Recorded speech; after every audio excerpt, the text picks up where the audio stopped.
Senhor amado, nosso Deus e nosso Pai, te damos graças pelo teu amor e por tua bondade para conosco, por tua misericórdia.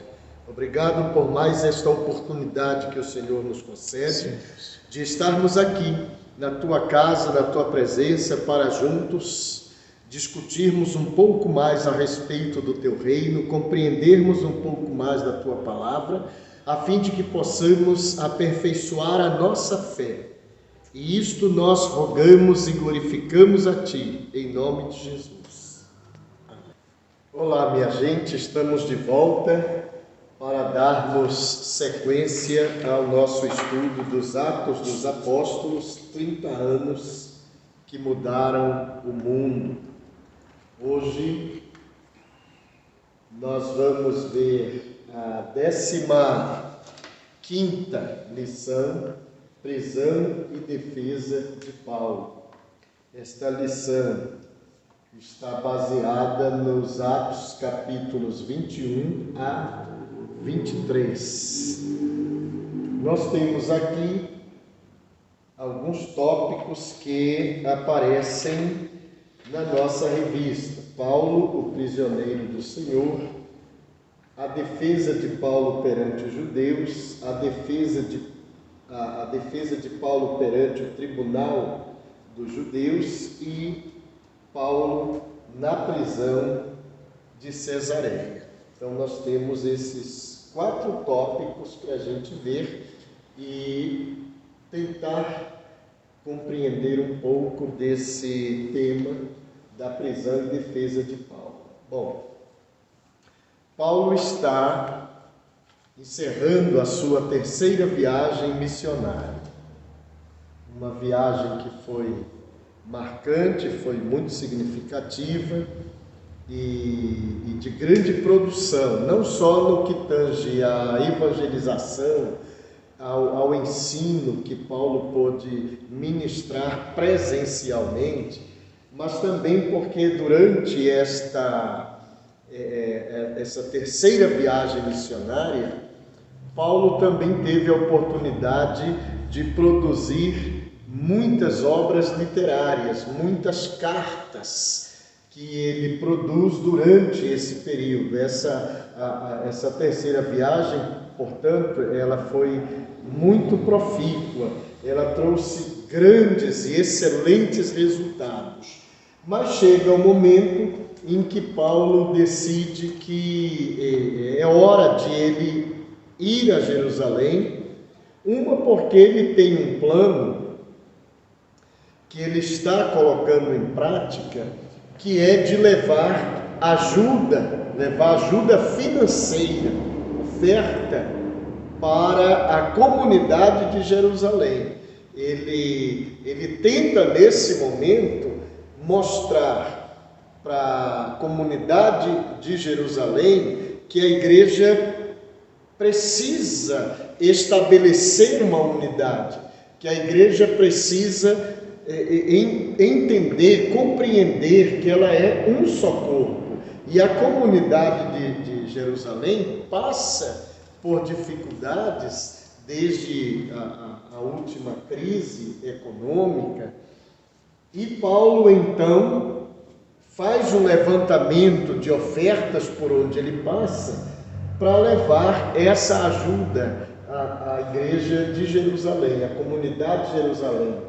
Mas ele é advertido por amigos e advertido por pessoas sérias, tementes a Deus, que ele não deve ir a Jerusalém.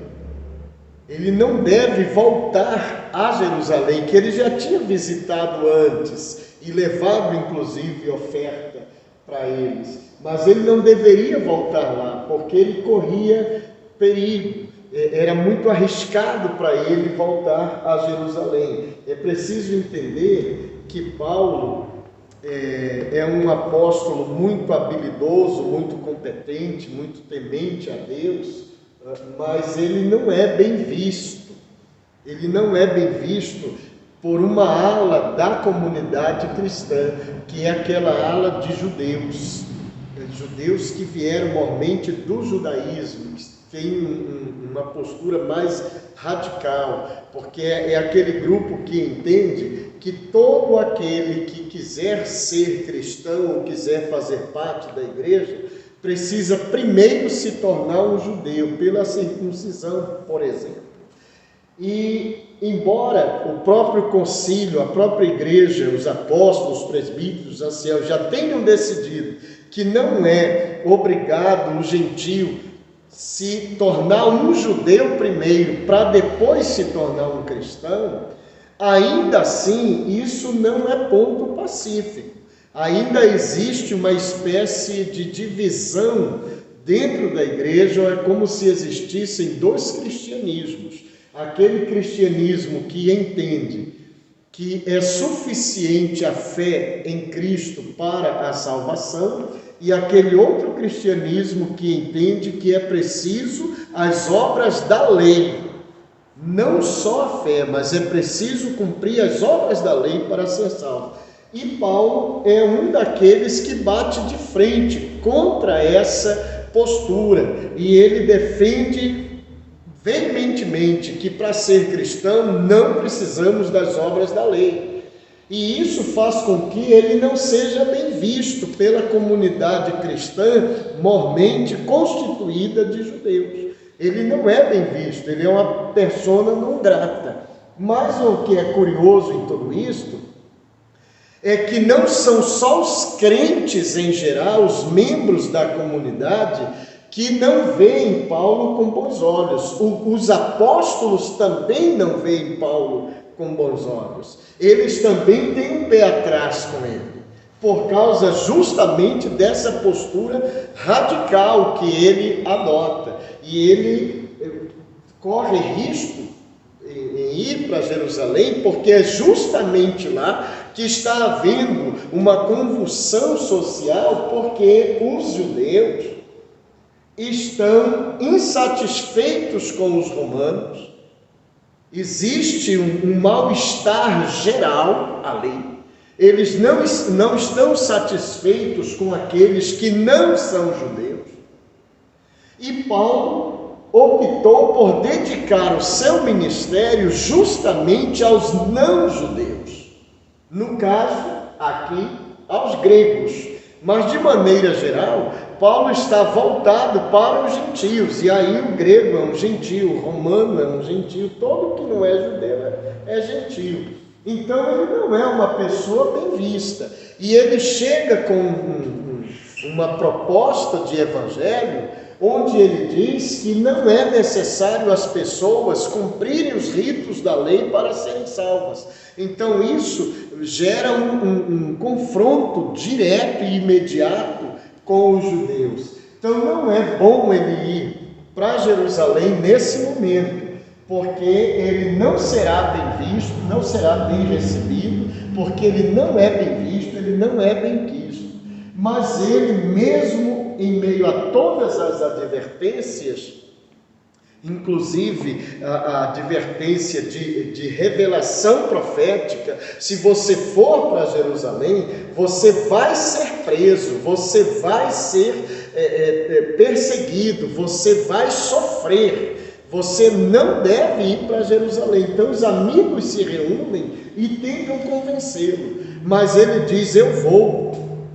Se é para fazer a obra de Deus em Jerusalém, eu vou. Mas se for para eu ser preso em Jerusalém por causa da obra, eu vou. E se eu tiver que ser morto lá por fazer a obra, também eu vou. Ele estava absolutamente decidido que ele iria e ponto final.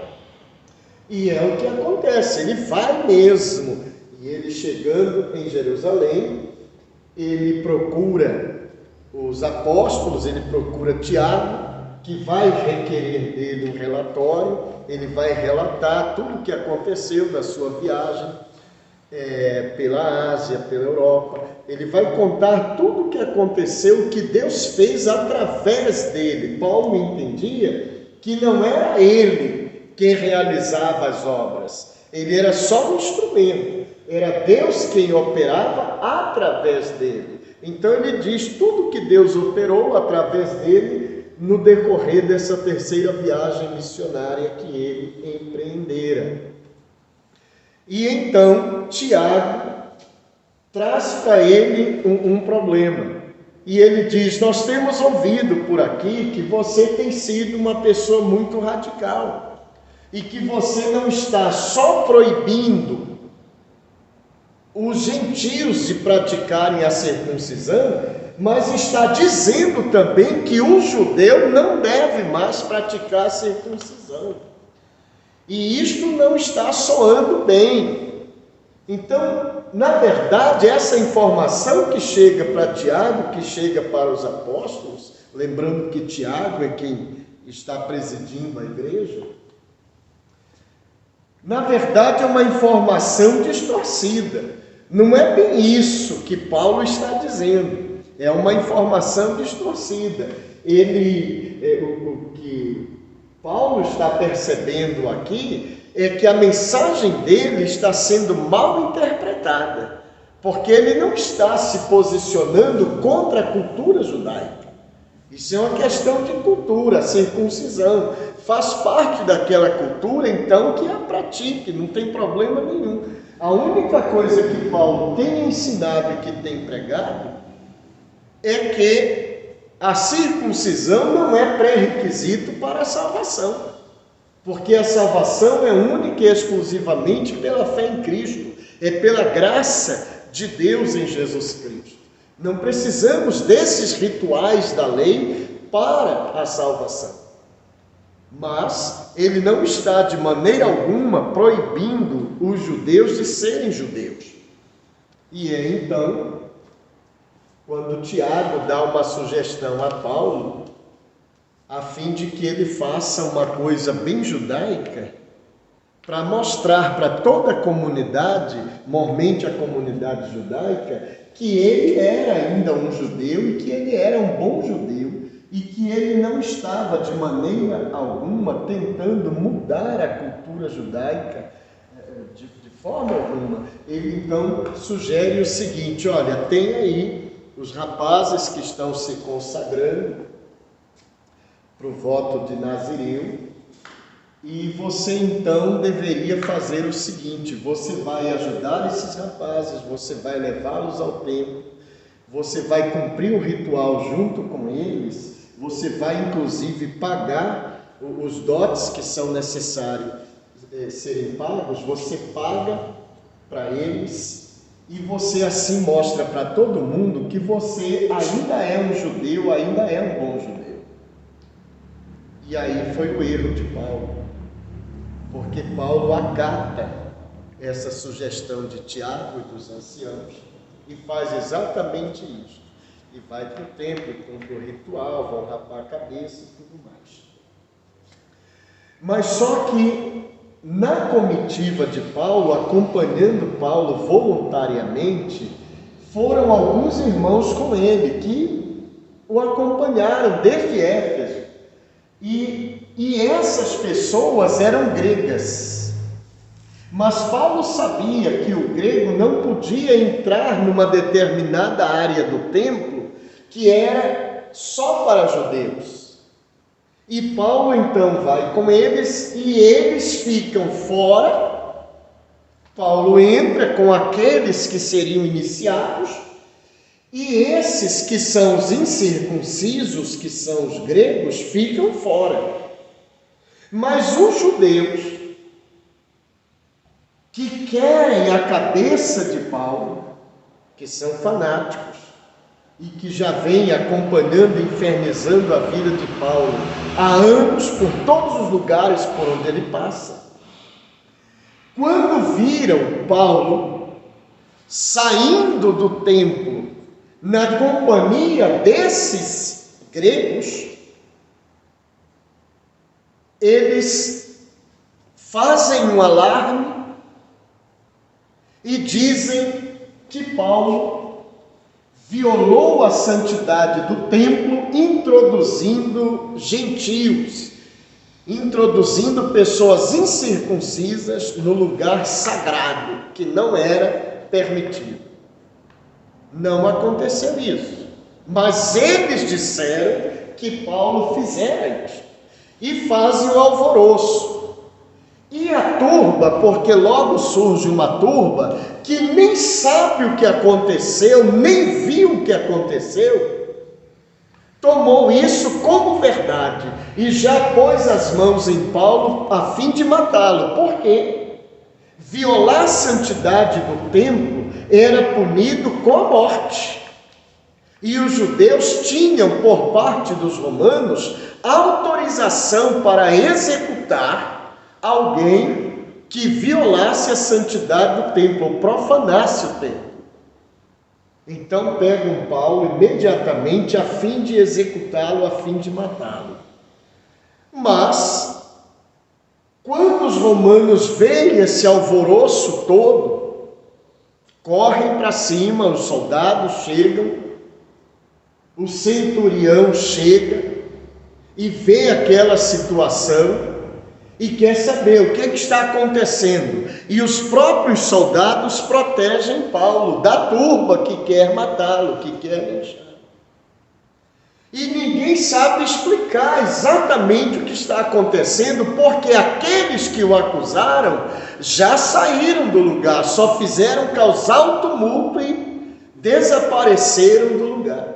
Deixaram a confusão armada e sumiram do mundo. Então, de fato, ninguém sabia dizer exatamente o que tinha acontecido.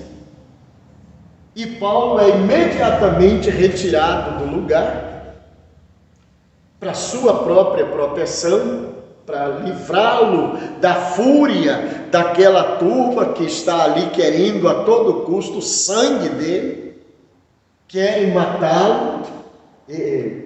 Já não era bem visto, já havia rumores de que Paulo havia traído a cultura judaica, e quando então alguém diz que ele introduziu no lugar sagrado incircuncisos, pronto, a turba já está feita, já está formada ali, porque ninguém quer saber se isso é verdade ou não, eles odeiam o cara, tudo que eles querem agora é matá-lo, porque encontraram um pretexto.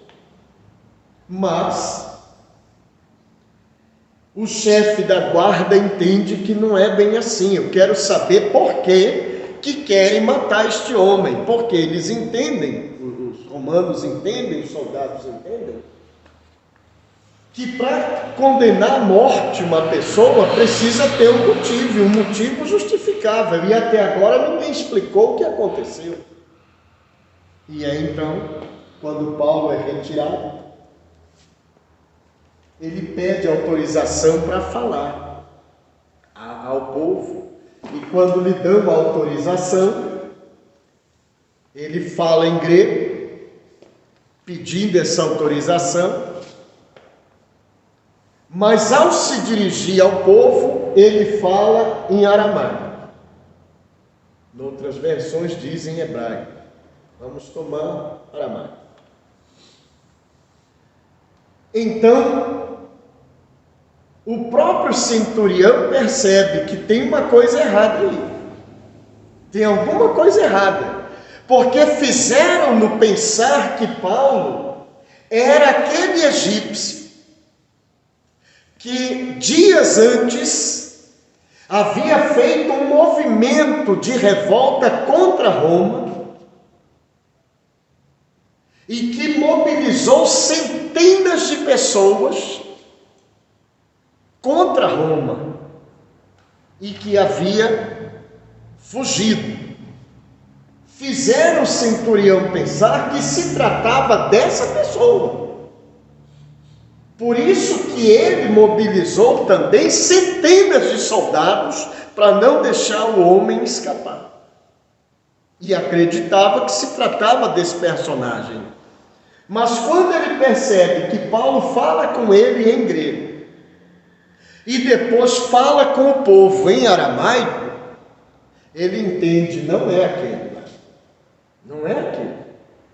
Então precisamos entender quem é ele, o que é que está acontecendo. E Paulo, então, nesse momento, vai se dirigir aos judeus em aramaico. e vai mostrar quem é ele, e vai explicar o que está acontecendo, e vai dizer que ele não cometeu crime nenhum, porque nesse momento, para os soldados romanos, é passada a imagem de que Paulo é uma pessoa que causa tumulto por onde passa, que ele está acostumado a fazer isso, e que ele chegou ali para tumultuar, para quebrar a ordem, para estragar com a paz que reinava. E os romanos detestavam isso e não aceitavam isso. Só que Paulo vai argumentando e mostrando que não é verdade, não é nada disso não. Isso mostra o seguinte: nós, como seres humanos, independentemente da nossa fé, temos que tomar muito cuidado de aceitar como verdade qualquer coisa que acusam contra alguém. Porque aqui acusaram Paulo de maneira arbitrária. E essas pessoas que estavam ali pedindo a cabeça dele, na verdade, nem sabiam o que tinha acontecido, porque quem fez a confusão e fez a acusação já não está mais ali. Já foi embora, já saiu de cena. Então as pessoas compraram uma briga que elas nem sabiam exatamente qual era. Isso é perigoso, porque quase isso causou a morte de um homem. E o centurião, então, muito prudente, livra Paulo da fúria desse povo, permite que ele se manifeste, que ele fale para explicar o que está acontecendo, e ele então faz a sua defesa, a sua explicação. Nessa explicação, nessa defesa, ele vai mostrar que ele, na verdade, é um judeu, e que ele é um bom judeu. E vai mostrar que ele é de linhagem farisaica, e que no que diz respeito à lei mosaica, ele foi zeloso, extremo, profundo da lei de Moisés. Ele vai mostrar por A mais B que ele é um bom representante, sim, do povo judeu, como o judeu que era. Isso é significativo, isso é importante. E ele vai mostrar o que aconteceu com ele lá na estrada de Damasco. E que justamente por ele ser zeloso da fé, zeloso da palavra de Deus, da revelação de Deus para os judeus, ele vai dizer: eu não desobedeci àquela ordem de Deus naquela visão. Ele vai dizer que justamente por ele ser zeloso, é que ele está agora sendo acusado. Se não fosse o zelo dele pelas coisas de Deus, pela revelação, pela palavra de Deus, ele não estaria ali. E ele vai tocar num assunto que é muito sensível, que é a ressurreição. Mas quando ele fala em ressurreição, ele não fala em ressurreição de maneira genérica. Ele está voltado à ressurreição de Jesus, o Cristo. E isso faz o povo se alvoroçar de novo. Faz o povo se agitar de novo. E então, Paulo é retirado dali, porque ninguém ouve mais nada. Ninguém ouve mais nada. E então o centurião quer saber agora. Leva-o para a fortaleza e vai interrogá-lo. Ele quer saber quem é Paulo, ele quer saber o que está acontecendo, por que aquele povo quer a cabeça dele. E ele vai mostrar, vai explicar que ele é um judeu, sim, mas ele também é um romano. E o homem fica assustado. Como assim? ele diz: eu sou romano, mas isso me custou muito dinheiro. Muito dinheiro. Como que você conseguiu a sua cidadania? E Paulo vai mostrar: de nascimento. De nascimento eu herdei isso do meu pai. Eu sou um cidadão romano. E por que isso é importante? Paulo sempre soube usar para o seu benefício aquilo que era um direito que ele tinha. Ele nunca saía por aí estampando para todo mundo que ele era um cidadão romano. Mas sempre que ele percebeu que era oportuno dizer e mostrar isso, ele fazia isso. E isso é significativo. Por quê? Porque ele, sendo cidadão romano, ele não podia ser algemado, ele não podia ser açoitado, ele não podia de fato ser preso sem uma acusação formal que justificasse o ato. Ele era um cidadão romano. Então, quando os romanos ficam sabendo: epa, espera aí, ele é um cidadão romano. E até agora nós não temos uma acusação formal, ninguém disse exatamente qual foi o crime que ele cometeu. Então nós não podemos, de maneira alguma, acorrentá-lo, não podemos de maneira alguma açoitá-lo.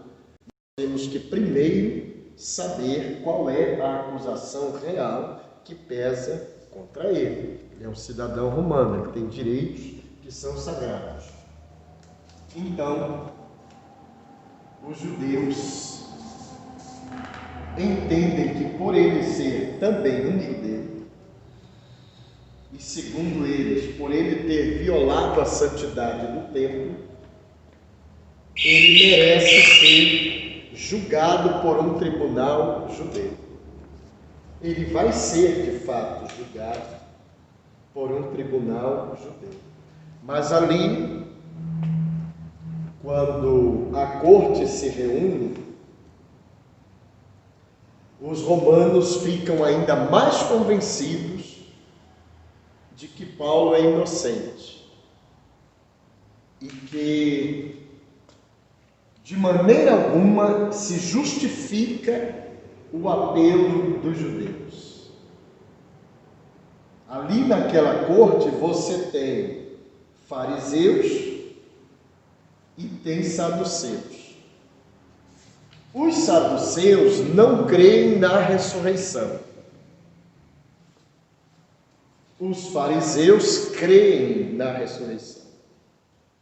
Então, quando Paulo faz a sua defesa, ele deixa bem claro que na origem dele, ele foi fariseu. Por que ele enfatiza isso? Porque ele vai falar da ressurreição. E os fariseus creem na ressurreição. Mas ele faz essa afirmação porque ele sabe que os saduceus não creem. Então isso é significativo. E ele vai mostrar o seguinte: eu estou sendo julgado porque eu defendo a ressurreição. Nisso ele põe, sem querer ou querendo, não sei, mas ele põe fariseus contra saduceus, saduceus contra fariseus, e tira o foco dele. Agora eles não estão mais focando nele, agora eles estão entre si debatendo essa coisa de ressurreição. Mas, de fato, os romanos percebem: esse homem cometeu crime nenhum, por que ele está preso? Por que querem matá-lo? Porque não vem motivo para isso. Eles não veem razão para tudo isso. Mas, como é de costume, antes que eles entreguem aos judeus para que eles o sentenciem, ele precisa de fato ser julgado. E para preservar Paulo, para proteger Paulo, ele é levado de Jerusalém para Cesareia. Por que Cesareia? Porque é a capital do Império Romano naquela área da Palestina. Cesareia é o grande centro. É lá que está o governador. Então eles precisam levar o prisioneiro ao governador para que essa questão seja resolvida. Quem é o governador nessa época? Félix. Então ele é quem vai assumir a questão, é ele quem vai assumir esse problema que foi apresentado pelos judeus, na verdade, pelos judeus. O centurião, muito sábio, muito prudente, fez um relatório. Nesse relatório, ele conta o que está acontecendo, ele conta em detalhes o que está acontecendo, e ele deixa claro que ele não vê em Paulo nenhum crime, nada que justifique o que os judeus estão querendo, que é a morte do apóstolo. E que é uma questão puramente religiosa. E que, na verdade, eles estão insatisfeitos por um posicionamento que o apóstolo assumiu. Posicionamento este do qual eles discordam. Mas o oficial vai mostrar para o governador que ele não vê crime nenhum em Paulo, que justifique a sua prisão, que justifique, inclusive, o pedido de sentença de morte. Não vê problema nisso. Só que eles não sabem que o oficial encaminhou para o governador esse documento. Eles não sabem. Paulo, então, sai de Jerusalém e vai para Cesareia. É importante lembrar o seguinte: Félix, embora não sendo um judeu, mas ele é casado com uma judia.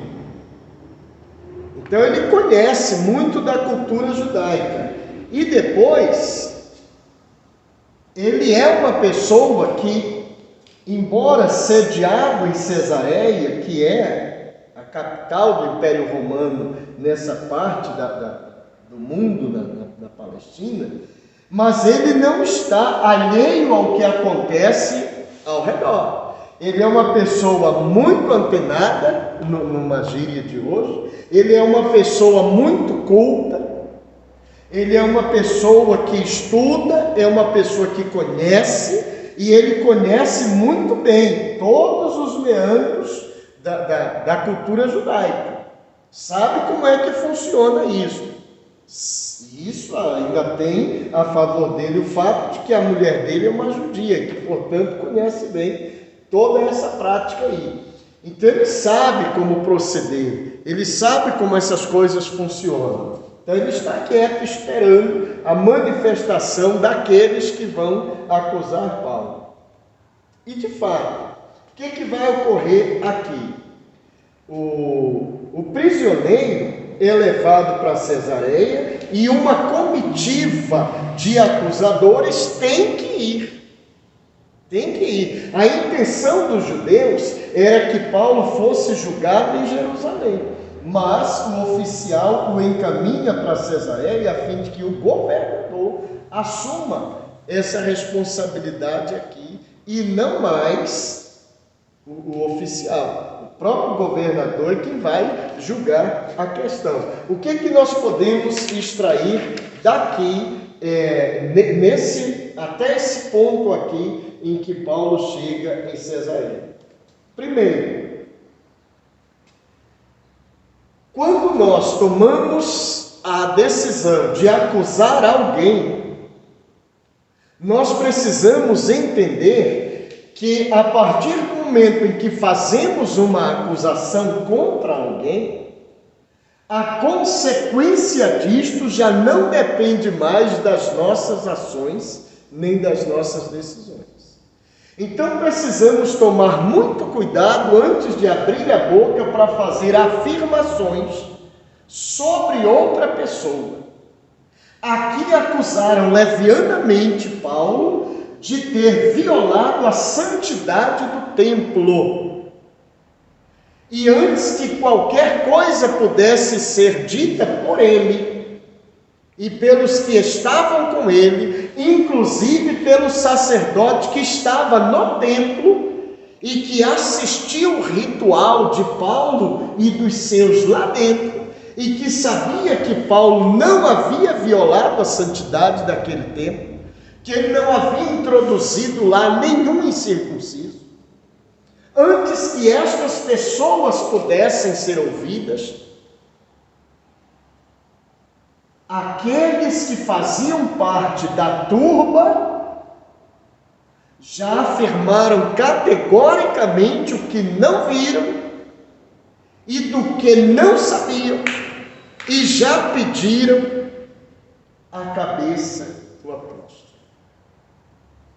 Os acusadores originais já não estavam mais lá, já haviam desaparecido no mundo e deixado a confusão armada. Paulo só não foi morto ali porque Deus tinha planos para com ele. Ele defendeu o Evangelho, ele defendeu Jesus, o plano de salvação, a graça de Deus. Ele defendeu a verdade, mesmo correndo o risco de ser morto. Mas a misericórdia de Deus para com ele foi tanta que os próprios romanos foram usados para salvar Paulo da fúria daquela turba. Mas teria sido uma desgraça por causa de uma afirmação caluniosa. E as pessoas tomaram aquela acusação como verdadeira, sem nem mesmo saber do que se tratava. Temos que tomar muito cuidado quando afirmamos coisas sobre as pessoas, ou quando ouvimos coisas e já de pronto tomamos como verdade, quando na verdade pode ser um falso testemunho, uma acusação leviana. Quase Paulo foi morto por causa de uma acusação leviana. Temos que tomar cuidado com isso.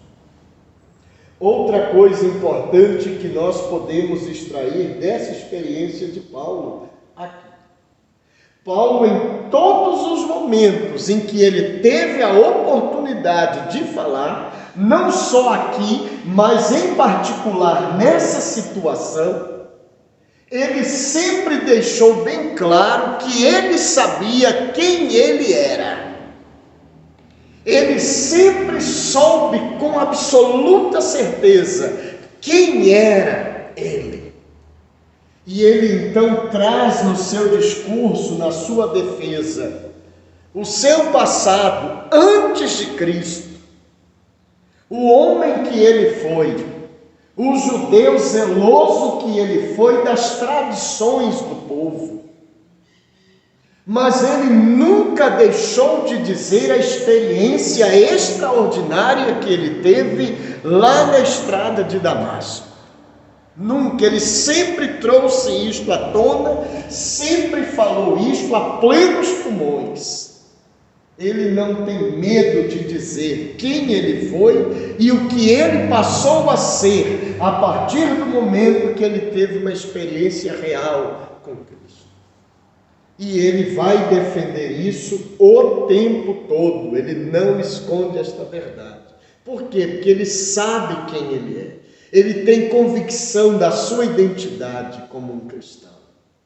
E Paulo vai sempre deixar claro, pela sua própria postura, não apenas pelas suas palavras, que ele é uma pessoa que tem tanta convicção daquilo que Deus quer para a vida dele, do chamado de Deus para a vida dele, que mesmo correndo o risco de ser morto por defender essa fé, ainda assim ele é obediente ao projeto de Deus para a vida dele. E ele vai deixar isso sempre muito claro. Não fui obediente à visão, não fui desobediente à visão, digo. Não fui desobediente ao chamado, não fui desobediente ao plano de Deus para a minha vida. Ele sempre foi obediente. Às vezes precisamos rever estas coisas, porque é muito fácil obedecermos quando tudo nos é favorável, mas é preciso ter convicção para ser obediente, ainda que tudo se apresente de modo desfavorável. Tudo aqui era desfavorável a Paulo, porque ele foi acusado de uma coisa que ele não fez, e ele estava sendo, nesse momento, condenado à morte pelos judeus por algo que ele não fez, e tudo que ele dizia da verdade dos fatos, as pessoas não aceitavam, mas ainda assim ele permaneceu fiel, obediente à vontade de Deus para a vida dele, mesmo sabendo que a qualquer momento ele poderia ser morto. Havia um conforto interno na alma de Paulo. Havia um conforto. Era saber que ele estava fazendo a vontade de Deus. Era saber que ele estava absolutamente livre de qualquer culpa, livre de qualquer condenação, porque ele sabia da sua atitude, do seu comportamento, da sua postura. E sabia que tudo aquilo que diziam contra ele era falso, nada era verdadeiro. Então ele se mantinha na postura de fidelidade, de honradez. Isso é muito significativo. Então, são lições que extraímos dessa experiência de Paulo. Uma outra questão é, quando Paulo foi levado de Jerusalém para Cesareia, para alguns, mormente para os judeus, significava o fim da carreira de Paulo, porque finalmente lá em Cesareia, diante do governador, ele seria condenado e naturalmente seria morto. Mas não é o que vai acontecer, porque o próprio Jesus vai se manifestar a Paulo e vai dizer a ele: assim como você testemunhou de mim em Jerusalém, você vai testemunhar em Roma. Roma já era um plano antigo de Paulo, ele já desejava visitar Roma, ele desejava visitar a Espanha também. Não se sabe se ele chegou a ir à Espanha, possa ser que sim, mas a Roma ele foi. A Roma ele foi.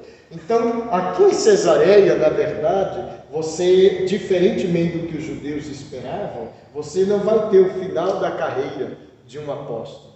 Você vai ter a ascensão de um líder, porque o Senhor está com ele e está confirmando que ele, assim como testemunhou em Jerusalém, vai testemunhar não só ali em Cesareia, mas ele vai a Roma testemunhar o Evangelho de Cristo. Agora, um fato curioso que aparece aqui é que em nenhum momento,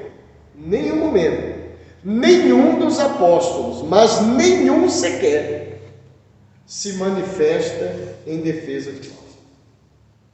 Por quê?